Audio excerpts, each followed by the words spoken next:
All right, we are back at it again, this time with a quick review of the Palm-Sized Pro by IINE. I'm going to call it IINE, or EINE.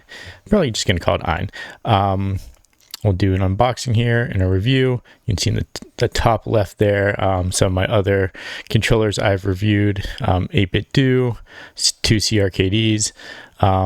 This time I was looking for an answer to one of the issues I was having with one of those CRKD controllers. Not that it was a big one, but I'm already collecting controllers, doing reviews, so I figured I was having an issue with something. Let's see if this one could fix it. And we will see. I'll get into what the question was and answer that as well.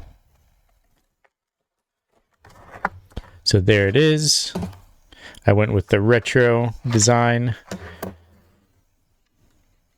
that old school Nintendo gold with the red, like a maroonish red. I don't know. One thing you will notice is the trigger buttons aren't front and back, they are side to side. So that is a big difference to most controllers. And then it also comes with, of course, charging cable, but also, or it should come with, let's see, charging cable, and here's the other piece of it. So these are actually sunken in. You can see they're actually like straight up with this, and the reason for that is this is meant to slide into your pocket. So if you're traveling, if you want to have a controller for your Switch, and this is specifically also made for the Switch, and part of the reason why I got it, it's meant for traveling. So if you add these to the top of this, it will raise it up, and that it'll get caught in on your pocket. So they're recessed a little bit so they don't. And honestly, I've played with it. I've put in, I don't know, 5-6 hours of playtime with it right now. Great. It's fantastic. The hand feels good. Getting used to the bumper buttons being so front and back, side to side, but no issue there. And overall feels good. I do have some minor complaints, but let's go to the positives first. The main reason I got it was because the home button on the CRKD controller, which is right there, very similar shape to this one. The home button does not turn on the Switch. You have to manually turn on the Switch, then the controller will connect, and then you're good to go. This one turns on the Switch 2, just fine, no issues. The connection's fine. All the buttons work, everything. There's no drift, there's no connection loss, nothing like that. So works fantastic. Feels good in the hand. The only thing I would have a complaint about compared to the CRKD controller, that's the white and pink one, very similar shape, is it feels, for lack of a better word, lighter, so possibly a little bit cheaper. But then on the other hand, it is cheaper. It is, a good, if I remember how much a CRKD controller was, I think $15 to $20 cheaper. It's also more compact, and again, it's meant for your pocket. So being more lightweight, more compact, that makes sense. The buttons just don't feel as squishy or as nice. Mainly the bumpers, these feel the same. And it just doesn't feel as hefty in your hand, but it is, like I said, a smaller controller. It's meant to do that.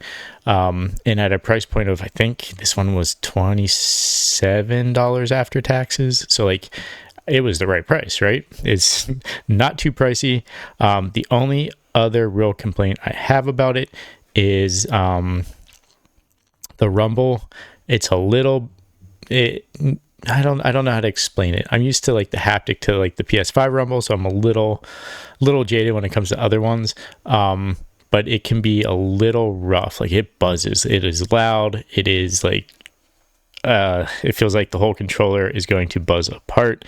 But that's only when you're doing like the most extreme thing in a game that like it has the buzz like up, vibration up as high as possible.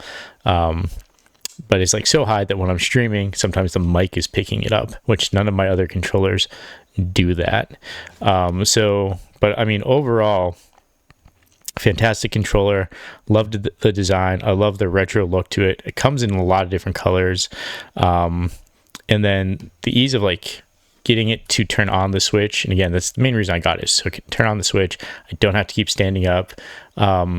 Just to get that function working, it took like 15 seconds, and it was clearly put out in the directions. You just had to do a real quick thing where you connect it, rip off the joysticks real quick, throw them back on, and the switch gets confused and recognizes this to turn it on instead of the Joy-Cons. Not sure why that works, but it does. Yeah, so overall, is it worth the 25 to 30 bucks? Probably will go on sale sometimes. Definitely, for sure, especially if you're looking for a compact controller that you want to travel with. Has a decent hand feel. If you can get over the bumpers being side to side instead of front to back, and as long as your hands aren't huge, I don't have extremely large hands. Actually, my fingers are very long now that I think about it, compared to the rest of my body size. I have oddly long fingers, so I may not be the best measurement for this, but if you have regular hand size, you're gonna be comfortable for the most part. So overall, the IINE Palm Size Pro, I'd say I'd give it I don't know, I don't really put a number to these. I'd give it a yes. It's a controller that's worth getting, especially if you're going to use it on the Switch. And again, that's what it is mainly meant for. It can't hook into PC.